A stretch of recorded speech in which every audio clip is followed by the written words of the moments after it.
farmer, and this is my audience.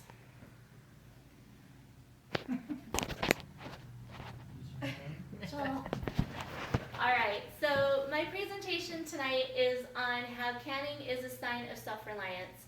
And I'm going to talk about its rooted history, how it grew through its war-torn past and into the biochemistry of today.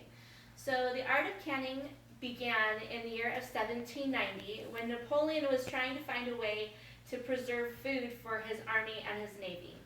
And as he was trying to do so, he decided that he would start a game, that he would give the first man that could come up with a way to preserve this food 1,200 francs.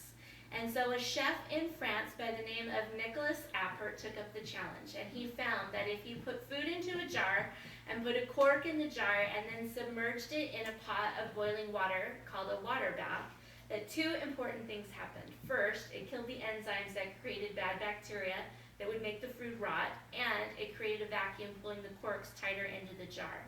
And so he was able to find a way to preserve food. He showed his invention to Napoleon, who loved it and paid him his 1,200 francs. And Appert went on to write many books about the subject. He taught his processes to chefs in France, who spread to England and then into the Americas. So fast forward a few years into the war-torn past of the Civil War in the 1800s, and they decided that instead of canning in jars, they would can in tin cans because tin was easier to find and it was quicker to produce cans of food and meat in tin rather than jars of glass. And so they did tin cans. In World War I and World War II of the 1920s to 1940s, people were encouraged to grow victory gardens, and in those gardens, not only were they able to ease the burden on the commercial food industry, but they were able to, again, set themselves apart with the sign of self-reliance in a jar. And as they grew their food in their gardens, they would can them and thus have food for the winter time.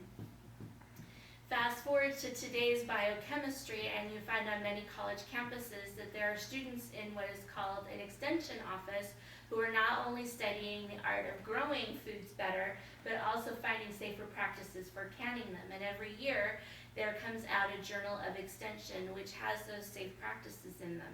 They always talk about using water baths, which is something that Nicholas Appert coined the phrase for, and as far as canning foods, and that is where you put the foods into a water bath of boiling water at over 120 degrees. So through the invention with Appert and into the war-torn past, into the biochemistry of today, we can see that the art of canning has been a sign of self-reliance. And that puts a lid on our symbol that